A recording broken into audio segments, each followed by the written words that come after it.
नमस्कार, India voice देख रहे हैं आप और मैं हूं आपके साथ शिवम दुबे। इंडिया वॉइस के खास कार्यक्रम देवभूमि समाचार में आप सबका स्वागत। बुलेटिन की शुरुआत करेंगे, रुक करेंगे खबरों की ओर। कांग्रेस ने प्रेस कॉन्फ्रेंस की है और प्रदेश उपाध्यक्ष ने यह प्रेस कॉन्फ्रेंस बुलाई है और जहां पर कांग्रेसियों में रोष देखने को मिला है। नामांकन रद्द होने पर नाराजगी जताई है, शासन प्रशासन पर गंभीर आरोप लगाए हैं, प्रशासन पर सरकार के दबाव की बात कही है। कांग्रेस प्रत्याशियों के नामांकन निरस्त होने से कांग्रेसियों में रोष देखने को मिल रहा है और आज कांग्रेस के वरिष्ठ प्रदेश उपाध्यक्ष सूर्यकांत धस्माना ने प्रेस कॉन्फ्रेंस की। उन्होंने कांग्रेस प्रत्याशियों के नामांकन खारिज करने को लेकर रोष जताया। प्रदेश उपाध्यक्ष सूर्यकांत धस्माना ने कहा कि मंगलौर में जो हमारे प्रत्याशी हैं, 4 साल से लगातार चुनाव के दौरान उनके खिलाफ आपत्तियां दाखिल की गई।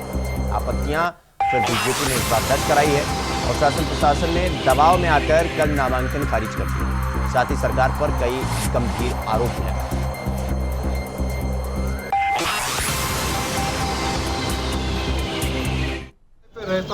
स्मार्ट सिटी के मामले में हमने सारे सवाल उठाए, जो घोटाले हमने जनता के सामने आपके माध्यम से रखे, उसको बीजेपी ने भी गंभीरता से लिया और प्रीमा फसाई ये प्रूव हो गया कि घोटाला ट्रिपल इंजन की सरकार ने किया था। अगर नहीं किया होता तो वो अपने मेयर प्रत्याशी को रिपीट करते।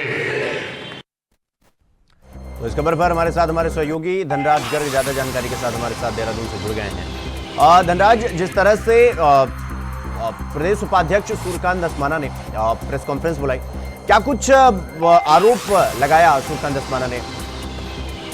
जी बिल्कुल, देखिए हम आपको बता दूं कि उत्तराखंड के अंदर निकाय चुनाव का बिगुल बजते ही कहीं ना कहीं पार्टियों के अंदर जो आरोप प्रत्यारोप है वो लगातार शुरू हो चुके हैं। क्योंकि आप देखिएगा कि जो चुनाव है उसको लेकर जो नामांकन की प्रक्रिया थी वो पूरी हो चुकी है और जो नामांकन जांच की प्रक्रिया थी वो भी कहीं ना कहीं पूरी हो चुकी है। और उसमें जिस तरीके से कांग्रेस के जो प्रत्याशी हैं, कई जगहों पर उनके जो पर्चे हैं वो निरस्त किए गए हैं, जिससे कहीं ना कहीं कांग्रेस बौखलाई हुई नजर आ रही है। और कांग्रेस के जो सूर्यकांत धस्माना है उपाध्यक्ष, उन्होंने आज एक प्रेस कॉन्फ्रेंस बुलाई थी जिसमें उन्होंने बीजेपी सरकार पर कई आरोप ऐसे लगाए, गंभीर आरोप लगाए हैं, जिसमें उन्होंने साफ तौर पे कहा है कि जिस तरीके से जो अधिकारी हैं, चाहे वो आरओ की बात करें या अन्य अधिकारियों की बात करें, वो कहीं ना कहीं बीजेपी के दबाव में काम कर रहे हैं, सरकार के दबाव में काम कर रहे हैं, जो कि कहीं ना कहीं लोकतंत्र की हत्या है। क्योंकि उन्होंने ये भी कहा है कि जो मंगलौर से प्रत्याशी ने उन्होंने चुना गया था चेयरमैन के रूम में, इस्लाम में उनका पर्चा जो निरस्त किया गया है वो कहीं ना कहीं साजिश के तहत किया गया है। कहीं ना कहीं बीजेपी डरी हुई है और उसके साथ ही उन्होंने ये भी स्पष्ट किया है कि जिस तरीके से चुनाव होने में देरी की गई है, यानी कि 1 साल से भी अधिक लगाया है, क्योंकि बीजेपी डरी हुई है। और अब ये साफ हो चुका है कि बीजेपी किस तरीके से हार के डर से डर रही है कि कहीं वो हार ना जाए, इसलिए वो अब कहीं ना कहीं दूसरा हथकंडा अपनाते हुए नजर आ रहे हैं। नहीं धनराज, ये जो कांग्रेस के मेयर के प्रत्याशी का पर्चा खारिज हुआ है, उसका तो कुछ वजह होगा ना उसके पीछे, मतलब पर्चा खारिज करने का। जिस तरीके से सूर्यकांत धस्माना कह रहे हैं कि शासन प्रशासन वो सरकार के दबाव में है और दबाव में आकर काम कर रही है। भाई पर्चा अगर खारिज किया गया तो कुछ रीजन दिया गया होगा, क्या कुछ रीजन था इसका? जी बिल्कुल, देखिए जो आपत्ति लगाई गई थी वो कहीं ना कहीं ये आपत्ति लगाई गई थी कि उन्होंने कहीं ना कहीं जो नजुल की भूमि है उस पर अतिक्रमण किया हुआ है, जिसके कारण कहीं ना कहीं जो चेयरमैन का पर्चा था उनका कैंसिल किया गया। यही आपत्ति के कारण कहीं ना कहीं उनका पर्चा निरस्त हुआ है।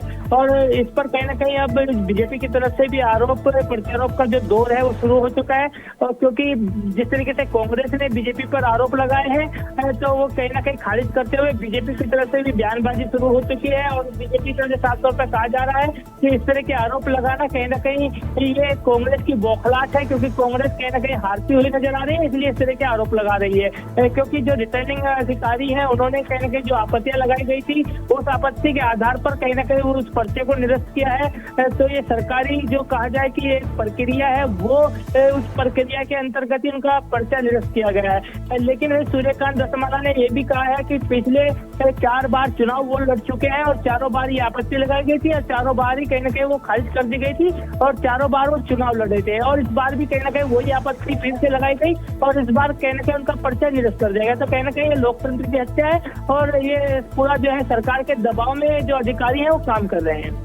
नहीं धनराज, अगर पिछले 4 बार से पर्चा खारिज कर दिया जा रहा है तो फिर दिक्कत कहीं ना कहीं प्रत्याशी में होगी, क्योंकि हर बार तो ऐसा नहीं हो सकता है। क्या कांग्रेस सिंपति वाला कार्ड खेल रही है क्या कि देखिए हमारे प्रत्याशियों को प्रताड़ित किया जा रहा है, उनका पर्चा खारिज कर दिया जा रहा है, क्योंकि बीजेपी इससे डरी हुई है, ये माहौल बनाने की कोशिश की जा रही है कांग्रेस की तरफ से? नहीं सीएम, देखिए मैंने आपको बताया कि जो पर्चा है 4 बार उनके आपत्ति लगी है, लेकिन चारों बार उनका खारिज नहीं किया गया है, क्योंकि पिछले 4 जो चुनाव लड़े हैं उनमें वो चुनाव लड़े हैं और जीते भी हैं, और एक चुनाव वो हारे भी थे। लेकिन इस बार जो आपत्ति लगाई गई वही आपत्ति इस बार लगाई गई थी और इसके कारण कहीं ना कहीं उनको निरस्त कर दिया गया। तो यही कारण है कि उनका यही सवाल है कि जब पिछली बार निरस्त नहीं किया गया तो इस बार क्यों निरस्त किया गया। उनकी यही आपत्ति कहीं ना कहीं है, यही सवाल उनका खड़ा होता है और इसको लेकर कहीं ना कहीं बीजेपी पर लगातार हमला कांग्रेस बोलती हुई नजर आ रही है। धनराज जी, ये जो पूरी लड़ाई देखने को मिल रही है, जो पूरा जद्दोजहद इस बार निकाय चुनाव में देखने को मिल रहा है, क्या ये सिर्फ माहौल बनाने के लिए है या वाकई में कहीं ना कहीं वो पक्षपात होता हुआ दिख रहा है कागजों पर भी और जमीन पर भी? इस वजह से ये जो दो फाट हुआ है, दो तरफ की लड़ाई जो है सामने आ चुकी है कांग्रेस और बीजेपी में, ये कागज पर दिख रहा है या वाकई में पक्षपात किया जा रहा है? इस वजह से जो है कांग्रेस वाले मतलब आरोप लगा रहे हैं बीजेपी? बिल्कुल, देखिए शिवम, आपको बता दूं कि जब चुनाव होते हैं तो आरोप प्रत्यारोप लगातार जारी होते हैं और इस बार भी कहीं ना कहीं उसी तरीके से चुनाव के दौरान आरोप प्रत्यारोप शुरू हो चुके हैं और जो आरोप इस समय लगाए गए हैं वो कहीं ना कहीं रिटर्निंग ऑफिस पर लगाए गए हैं और उस ऑफिसर पर कहीं ना कहीं ये आरोप लगाए गए हैं कि वो सरकार के दबाव में काम कर रहे हैं और उनके चलते ही कहीं ना कहीं निरस्त किए गए हैं। और इसके साथ ही उन्होंने जांच की मांग भी की है कि उस अधिकारी की जांच भी की जानी चाहिए और उसके फुल डिटेल भी करवाना चाहिए कि आखिर उनको किस नेता का फोन आया, क्या बीजेपी के नेता का फोन आया कि इसको इस तरीके से निरस्त किया जा सकता है या फिर अन्य कोई कारण रहा। तो ये तो जांच का विषय है कि आखिर क्या निकल कर सामने आता है। लेकिन देखिएगा कि जब भी चुनाव होते हैं, चाहे वो विधानसभा के चुनाव हो, लोकसभा के चुनाव हो या नगर निकाय के चुनाव हो, सभी चुनावों में कहीं ना कहीं कांग्रेस और बीजेपी आमने सामने जरूर होती है और आरोप प्रत्यारोप जरूर चलते हैं। ठीक है धनराज, बहुत बहुत धन्यवाद आपका हमसे जुड़ने के लिए और तमाम जानकारी हमारे साथ साझा करने के लिए। तो उत्तराखंड में निकाय चुनाव से पहले विपक्षी पार्टियों का हमला शुरू हो गया है। आपको बता दें कि उत्तराखंड कांग्रेस के पूर्व अध्यक्ष और वर्तमान में चक्राता से विधायक प्रीतम सिंह ने निकाय चुनाव से पहले सरकार पर हमला बोला। प्रीतम सिंह ने मीडिया से बातचीत करते हुए कहा कि भाजपा के द्वारा निकायों में कांग्रेस के प्रत्याशियों के नामांकन निरस्त कराए जा रहे हैं, जो निंदनीय है और अब जनता भाजपा सरकार को निकायों में सबक सिखाएगी। जब कांग्रेस की गुटबाजी पर उनसे पूछा गया तो उन्होंने कहा कि कांग्रेस एक बड़ा परिवार है और जो भी लोग नाराज हैं उनको मनाने का पूरा प्रयास किया जाएगा और वो कांग्रेस के साथ ही रहेंगे। सत्ता के मद में मदमस्त है और निकाय चुनाव में कांग्रेस के जो प्रत्याशी हैं उनके नामांकन को निरस्त करने के लिए राजनीतिक दबाव बनाने का प्रयास कर रही है, कोशिश कर रही है, जिसको कांग्रेस के हमारे साथियों ने नाकाम भी करने का काम किया है। लेकिन कई जगह नामांकन निरस्त करने का काम सत्ता के दबाव में हुआ है। इससे स्पष्ट परिलक्षित होता है कि इस चुनाव में भाजपा की उल्टी गिनती प्रारंभ हो गई। आपने सही बात कही कि निकाय चुनाव भी है, उसके बाद पंचायत चुनाव भी होंगे, महत्वपूर्ण है और कांग्रेस हर चुनाव को जो है पूरी गंभीरता के साथ लेती है। हमारी ये कोशिश रहती है, ये प्रयास रहता है कि हम चुनाव को जीतने का काम करें और इस चुनाव के बाद विधानसभा का चुनाव है। विधानसभा का चुनाव हम पूरी मजबूती से लड़ेंगे, जीतेंगे और कांग्रेस का परचम 2027 में इस राज्य के अंदर फहराएगी।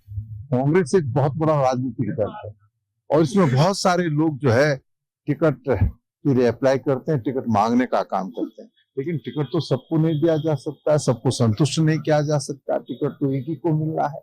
इसमें कई बार ऐसी स्थिति हो जाती है और बिट्टू कर्नाटक जी हमारे साथी रहे, सहयोगी रहे और मैं समझता हूँ कि देर सवेर तो फिर से एक बार कांग्रेस में की ओर देखने का काम करे।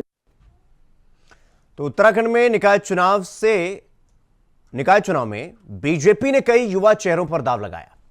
मुख्यमंत्री पुष्कर सिंह धामी के कहने पर बीजेपी ने कई युवाओं को नगर निगम, नगर पालिका और नगर पंचायत में अध्यक्ष पद का प्रत्याशी बनाया। मुख्यमंत्री पुष्कर सिंह धामी ने कई युवाओं पर भरोसा किया है। राजधानी देहरादून में बीजेपी युवा मोर्चा के अध्यक्ष रहे सौरभ छपलियाल हो या हल्द्वानी में मेयर का चुनाव लड़ रहे पूर्व प्रदेश महामंत्री गजराज बिष्ट हो, उत्तरकाशी से नगर पालिका अध्यक्ष किशोर भट्ट या फिर बागेश्वर नगर पालिका के अध्यक्ष पद लड़ रहे सुरेश खेतवाल, सभी युवा चेहरों के रूप में जाने जाते हैं और इन सभी पर मुख्यमंत्री ने भरोसा जताया और उनको उम्मीदवार बनाए जाने के पीछे पुष्कर सिंह धामी बताए जा रहे हैं। मुख्यमंत्री पुष्कर सिंह धामी ने इस मामले पर कहा कि युवाओं पर जिम्मेदारी देनी चाहिए, क्योंकि सभी लोग लंबे समय से पार्टी की सेवा कर रहे हैं और जनहित के कार्यों में भी लगे हुए हैं।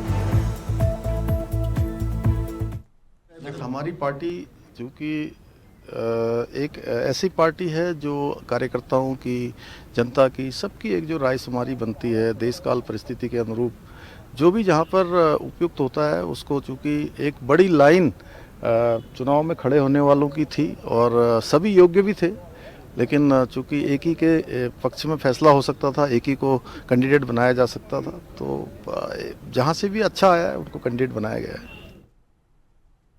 तो रुक करेंगे अगली खबर की ओर। अगली खबर देहरादून से है, जहां धामी सरकार जल्द ही भू कानून लाने जा रही है। आपको बता दें कि सीएम धामी भू कानून को लेकर उन्होंने ये कहा कि आगामी बजट सत्र में राज्य सरकार भू कानून सदन में लेकर आएगी। उत्तराखंड सरकार का भू कानून मजबूत और बेहद सख्त होगा। प्रदेश की जमीनें बचाने के लिए ये बहुत जरूरी है।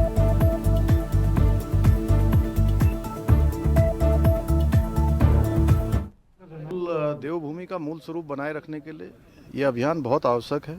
इसमें 5000 एकड़ से अधिक ज़मीनें अतिक्रमण से मुक्त हुई हैं और ये अतिक्रमण आगे भी जहाँ जहाँ हैं उसको मुक्त कराने का अभियान हमारा और तेज़ी से चलेगा। डेमोग्राफी में कोई परिवर्तन न हो, इसके लिए लगातार हमारी पुलिस विभाग के लोग लगातार वेरिफिकेशन।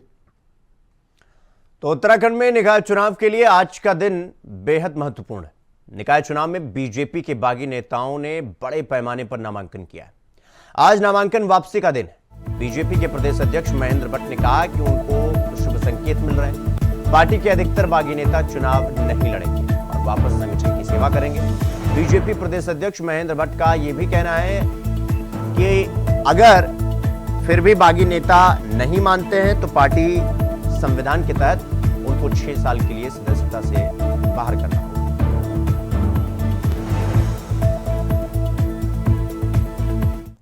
संविधान में व्यवस्था है और जिसकी सदस्यता होगी पार्टी के अंदर, वो फिर पार्टी को अगर वो नामांकन वापस नहीं लेते हैं और पार्टी के सक्रिय सदस्य हैं तो उनको भी 6 वर्ष के लिए निष्कासित करना हमारी मजबूरी होगी। और मैंने अपील भी की है, लगातार 2 दिन मैंने सभी अपने जो कार्यकर्ता अपील भी किया है कि अनेकों अवसर खुलते हैं सत्ता में, हमें केंद्र में सरकार, राज्य में सरकार, जिले में सरकार, नगर पालिकाओं में सरकार, हर व्यक्ति के लिए रास्ते बनेंगे। इसलिए पार्टी विरोध में किसी व्यक्ति को जाना उचित नहीं है, नहीं जाना चाहिए। और कोई अगर उस सीमा रेखा का उल्लंघन करता है तो फिर हमको उसको पार्टी से निकालना पड़ेगा। कोई चुनौती नहीं होती, हमारे बाहर चुनाव के लिए तैयार रहते हैं और हम हर चुनाव में अच्छा परिणाम निकले इसके लिए कार्यकर्ता काम पे लगा रहता है। इस बीच हमने अपनी सारी चुनाव प्रबंधन की टोली बना दी है। नगर पालिकाओं के लिए भी हमारी टीमें बन चुकी हैं। बड़ी संख्या में कार्यकर्ता जो असंतुष्ट है उनको काम पे लगा दिया गया है। तो मैं कह सकता हूँ पद्धति के आधार पर आगामी दिनों में पंचायत का चुनाव होगा, उस दिशा में हमारे जैसी 20 तारीख बाद पंचायत के चुनाव की तैयारी में जुट जाए। तो खबर मंगलौर से है, जहां विधायक काजी निजामुद्दीन ने आनन फानन में एक प्रेस कॉन्फ्रेंस करके ये बताया कि मंगलौर के चेयरमैन पद के उम्मीदवार चौधरी इस्लाम और उनके साथ भरे गए दोनों पर्चों को निर्वाचन अधिकारी ने बड़ी साजिश के तहत निरस्त करके लोकतंत्र का गला घोटने का काम किया।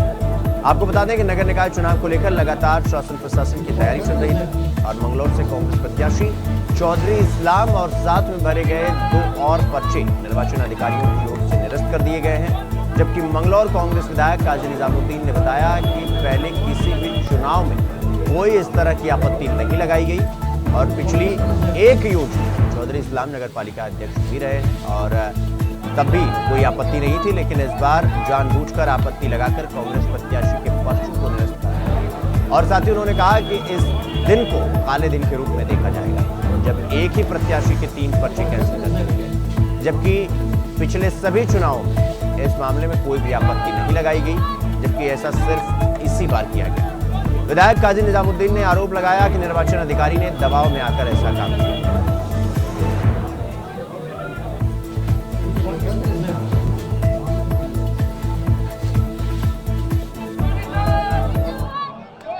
आज लोकतंत्र के लिए बिल्कुल काला दिन है और चौधरी इस्लाम साहब जो मंगलौर के नगर पालिका अध्यक्ष पद के लिए कांग्रेस के प्रत्याशी बनाए गए थे उन्होंने अपना कांग्रेस प्रत्याशी के रूप में नामांकन किया था। मैं आपको बता दूं कि चौधरी इस्लाम जी 2003 में मंगलौर नगर पालिका सभासद का चुनाव लड़ चुके थे। 2008 में 2003 में हारे थे। 2008 में नगर पालिका सभासद के लिए निर्विरोध निर्वाचित हुए थे और 2013 में फिर नगर पालिका अध्यक्ष पद के लिए निर्वाचित हुए थे और 2018 में हार गए थे। आज 4 चुनाव लड़ने के बाद आज फिर चौधरी साहब का नामांकन था और इत्तेफाक की बात यह है कि 2003 में भी इसी प्रकार की आपत्ति की गई चौधरी साहब के पर्चे पर। 2013 में की, 2008 में की गई, 2013 में भी की गई और 2018 में भी की गई और चारों बार तथ्यों के आधार पर निर्वाचन अधिकारी ने उस आपत्ति को खारिज किया। आपत्ति क्या है कि चौधरी इस्लाम का नजूल जमीन पर कब्जा है। जो नजूल जमीन जिसका खसरा वगैरह जिसके नंबर आपत्तिकर्ता ने दिखाए हैं वो ये नजूल है जिसमें चौधरी इस्लाम हाउस टैक्स की रसीद है, जिसमें चौधरी इस्लाम का नाम कहीं से कहीं तक नहीं है। तो वहीं निकाय चुनाव की राजनीति के बीच बीजेपी प्रदेश अध्यक्ष महेंद्र भट्ट खास बातचीत की उन्होंने हमारे संवाददाता अदय कैंतरा से। इस दौरान बीजेपी प्रदेश अध्यक्ष ने कहा कि जो बागी नाम वापस नहीं लेंगे उन्हें पार्टी से बाहर करने का काम किया। निकाय चुनाव की तारीखों के ऐलान के साथ साथ निकाय चुनाव का जो रण है वो काफी आगे बढ़ चुका है। हमारे साथ बातचीत करने के लिए बीजेपी के प्रदेश अध्यक्ष महेंद्र भट्ट जी, राज्यसभा सांसद भी, और उनके ऊपर बड़ी जिम्मेदारी इस निकाय चुनाव की है। जिस तरीके से विधानसभा चुनाव और लोकसभा चुनाव में बड़ी जीत हासिल की थी, निकाय चुनाव में भी बड़ी जीत हासिल करने के लिए क्या कुछ रणनीतियों से बातचीत करेंगे। सर, निकाय चुनाव के रण में बहुत सारी चीजें अब तक देखने को मिली, इस समय बागी बड़ी चिंता पार्टी के लिए बने हुए, कैसे मनाएंगे सर? देखिए, कुछ दिनों की नाराजगी रहती है क्योंकि बहुत बड़ा विशाल परिवार है भारतीय जनता पार्टी, सत्तारूढ़ दल है, केंद्र में सरकार, राज्य में सरकार, तो अपेक्षा कार्यकर्ताओं की रहती है। लेकिन अंततः तो निर्णय परिवार के एक व्यक्ति के पक्ष में ही होता है और नेतृत्व ने जो निर्णय किया है मुझे पूरा विश्वास है आज सायंकाल तक हमारे सभी ऐसे कार्यकर्ता जो पार्टी के सक्रिय सदस्य अपना नाम वापस ले लेंगे और संवैधानिक बाध्यता भी है। अगर कोई कार्यकर्ता नाम वापस नहीं लेता तो फिर हमको 6 वर्ष के लिए उसको निष्कासित करना पड़ता है। लेकिन मुझे पूरा विश्वास है आज सायंकाल जब भी चुनाव अंतिम समय है नाम वापसी का, तब तक हमारे सब कार्यकर्ता हम वापस ले लेंगे। महेंद्र भट्ट जी को सख्त भी जाना जाता है और सॉफ्ट भी जाना जाता है। निकाय चुनाव में जो नहीं माने उनके लिए क्या मैसेज है ताकि आगामी चीज़ों में ये बगावत वो चीज़ें ना हो? देखिए, बगावत कहीं भी पार्टी स्वीकार नहीं कर सकती है और हम भी संविधान के बंध से बंधे हुए हैं। मेरी एक एक व्यक्ति से वार्ता हुई है और मुझे पूरी उम्मीद है सायंकाल तक, लेकिन फिर संविधान की बाध्यता के आधार पर हमको 6 वर्षों को निष्कासित करना पड़ेगा। और ये मैं कह सकता हूँ कि इस प्रकार स्थिति निर्माण न हो, इसके लिए मैंने उस क्षेत्र के संबंधित विधायक जी को, सांसदों को कहा कि अंततः वो भी उन कार्यकर्ताओं ने भी विधानसभा चुनाव में काम किया, पार्टी के लिए काम किया, इसलिए उन सब कार्यकर्ताओं का स्नेह पार्टी को मिले, इसके लिए उनसे उनकी वार्ता हो रही है और आज सायंकाल तक इसका परिणाम हमको पॉजिटिव आएगा। सांसद और विधायकों को बड़ी जिम्मेदारी दी क्योंकि बड़ी जीत हासिल करनी है। एक मैसेज आना ताकि पंचायत चुनाव के लिए भी एक पहले से पृष्ठभूमि तैयार हो, उनके लिए क्या कुछ? देखिए, भारतीय जनता पार्टी अपने सभी हर सांसद, विधायक, मंत्रियों को भी कार्यकर्ता के रूप में लेती है और जब कार्यक्रम तय होते हैं तो हमने जहाँ मुख्यमंत्री के कार्यक्रम सभी नगर निगमों की सभाओं का तय किया है, बड़ी नगर पालिका में माननीय मुख्यमंत्री कार्यक्रम होगा, इसी प्रकार से पूर्व मुख्यमंत्री कार्यक्रम ने तय किए हैं। हमने अपने सभी सांसद, विधायकों के कार्यक्रम तय किए हैं। प्रत्येक विधायक को उसके क्षेत्र की पंचायत, पालिका, नगर निगम, उस पर विशेष रूप से उस सीट को जीतने के लिए उनके प्रयासों को हमने कहा है कि उस दिशा में प्रयास करें।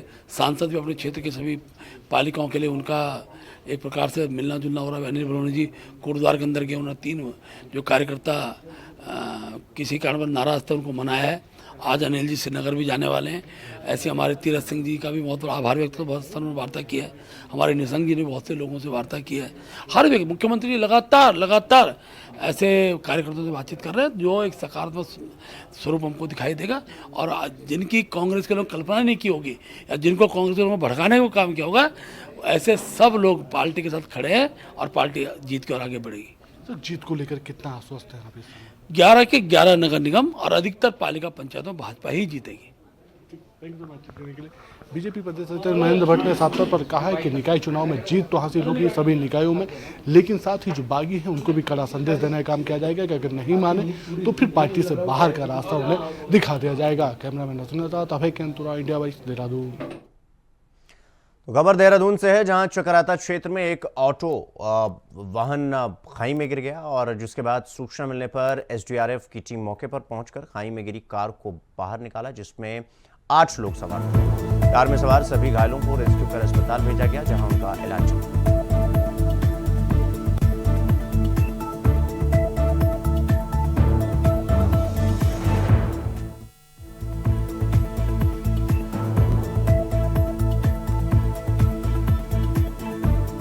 एसडीआरएफ की टीम ने रेस्क्यू किया और ऑल्टो कार खाई में गिरी, जिसमें 8 लोग घायल हुए।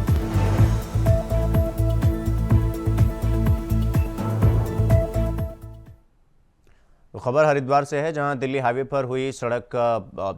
पर सड़क हादसा हो गया, जिसमें 4 लोगों की मौत हो गई और एक व्यक्ति गंभीर रूप से घायल हो गया, जिसका इलाज एम्स में चल रहा है।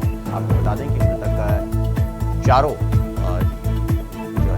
हरियाणा के रेवाड़ी से थे और पुलिस ने मृतकों के शव को पोस्टमार्टम के लिए भेजा और परिजनों को इस हादसे की जानकारी। फिलहाल पुलिस मामले की जांच कर रही है।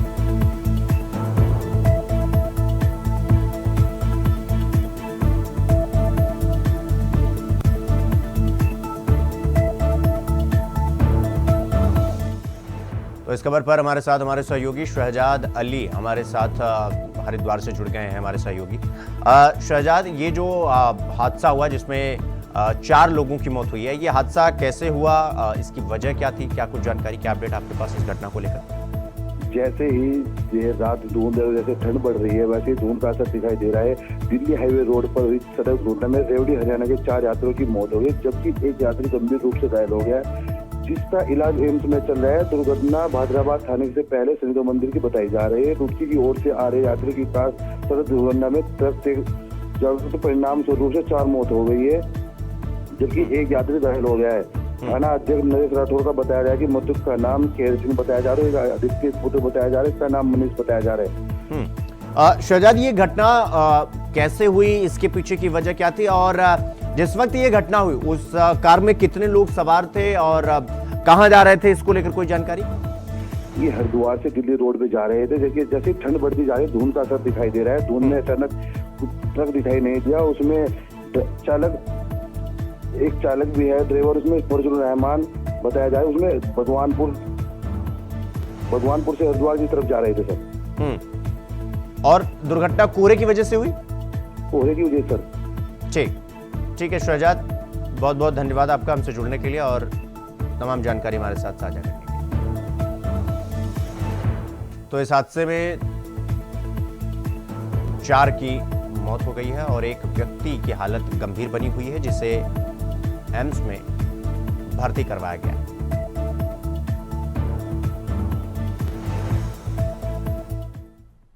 तो खबर देहरादून से है, जहां प्रदेश का आबकारी विभाग इस साल सरकार की ओर से निर्धारित राजस्व लक्ष्य को आसानी से प्राप्त कर लेगा।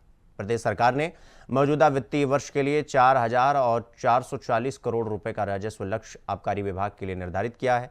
आबकारी आयुक्त ने बताया कि राजस्व लक्ष्य में पिछले साल के मुकाबले इस साल 200 करोड़ रुपए से ज्यादा रखे गए हैं। उन्होंने उम्मीद जताई कि जल्द ही राजस्व लक्ष्य को प्राप्त कर लिया जाएगा।